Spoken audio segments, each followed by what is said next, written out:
This channel does not promote any violent, harmful, or illegal activities. All content provided by this channel is meant for an educational purpose only.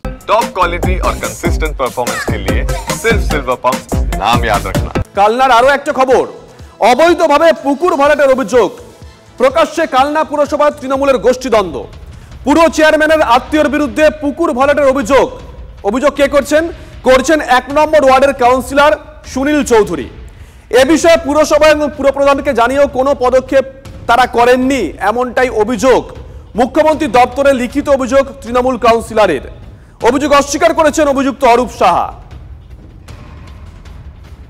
অবৈধ বলবেন না, কারণ সেটা তো এখনো পর্যন্ত আমাদের কাছে সমস্ত ডকুমেন্টই আছে। সব ডকুমেন্ট ছাড়া আমি কেন কাজ করবো? এখানে সুবিধা পাওয়ার তো কিছু নেই। আর এখানে বিএলআরও এসেছিলেন, বিএলআর সাহেবের প্রতিনিধি পাঠিয়েছিলেন, বিএলআর সাহেব প্রতিনিধি মেপে গেছেন, তারপরে সেই বুঝে আমরা যা কাজ করার করেছি। আমি প্রথমে পৌরপতিকে জানিয়েছিলাম, কোনো অ্যাকশন যখন হলো না, তারপর বিএলআরকে জানালাম, কোনো অ্যাকশন হলো না, তখন আমি সিএমকে জানিয়েছি। কবে জানি? এটা জানিয়েছে 14 তারিখে, 14/5-এ। কিন্তু সেই যতদিন সে পুকুর ভরাট করে যাচ্ছে এখনো পর্যন্ত। বিএলআরের হাতে, আমাদের পৌরসভা হাতে নয়। জমি সংক্রান্ত ব্যাপার, পুকুর সংক্রান্ত ব্যাপার আমাদের হাতে নয়। তা সত্ত্বেও আমরা আমাদের পৌরসভাগতভাবে আমরা যা দেখেছি, পরিমাপটা করা হয়েছে।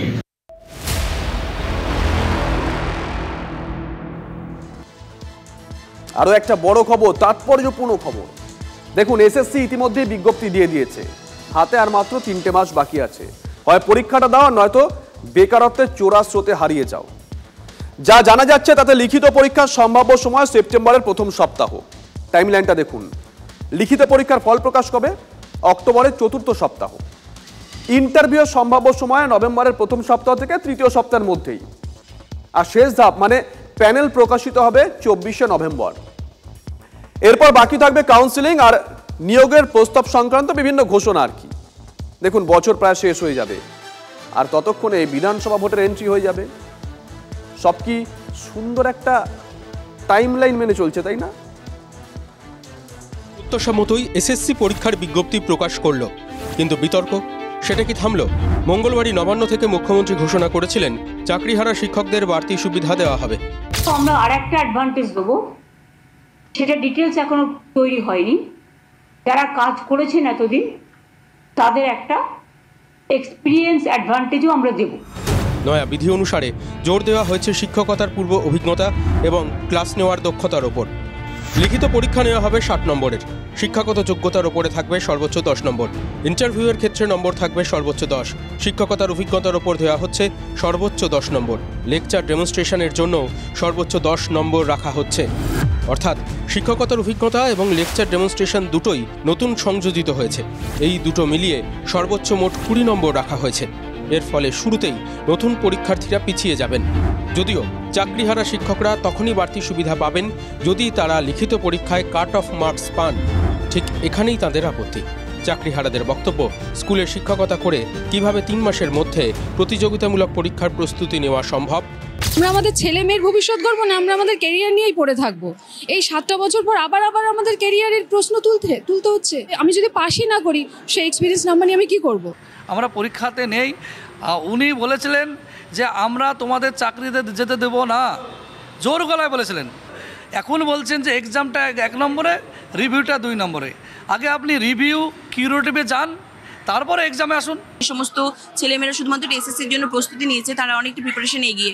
সেখানে আমি স্কুল করব, আমার নিজের বাচ্চা আছে, আমি বাচ্চার পড়াশোনা দেখবো, আমার ফ্যামিলি দেখবো, তারপরে আমি আবার পরীক্ষারও প্রস্তুতি নিয়ে একটা এত বড় কম্পিটিটিভ এক্সামে বসবো, এবং কিছু জিনিস বিষয় আমার কাছেও ক্লিয়ার না। তাহলে কি আবার মামলার ঘেরো? আইনজীবী মহলের বক্তব্য, আগেকার ডিভিশনের সঙ্গে এখনকার ডিভিশনের কোনো প্রকার মিল নেই, এবং এই রুল মোতাবেক কখনোই নিয়োগ হতে পারে না। তার সাধারণ কারণ হচ্ছে 2016 সালের রিক্রুটমেন্ট প্রসেস। তার মানে সেই সময়ে যে রুল ছিল সেই অনুযায়ী হতে হবে, 2025 সালের রুল অনুযায়ী সেটা করা যায় না। হলে সেটা যদি করা হয় সেটা আদালত অবমাননা হবে। আমরা নিশ্চিতভাবেই আদালতের দ্বারস্থ হব। আর এত কিছুর মধ্যেই প্রাক্তন বিচারপতি তথা বিজেপি সাংসদ অভিজিৎ গঙ্গোপাধ্যায়ের সঙ্গে সাক্ষাৎ চাকরিহারা শিক্ষকদের একটা অংশের। এসএসসির বিজ্ঞপ্তি ত্রুটিপূর্ণ, আগে থেকে আইনি পদক্ষেপের প্রস্তুতি শুরু করা হয়েছে, এমনটাই জানান চাকরিহারা শিক্ষক সুমন বিশ্বাস।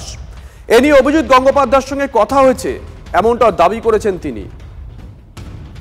সুপ্রিম কোর্ট বলেছিল যারা অযোগ্য বলে বিবেচিত হয়েছে র্যাঙ্কজাম অন্যান্য তাদেরকে মাস্ট বি টার্মিনেট, সেই টার্মিনেট না করে আবারও জগা খিচুড়ি পাকিয়ে একটা ত্রুটিপূর্ণ নোটিফিকেশন জারি করলো এবং এর আগে বলেছিল ওবিসি মামলার জন্য নিয়োগ হচ্ছে না। তাহলে এখন কেন?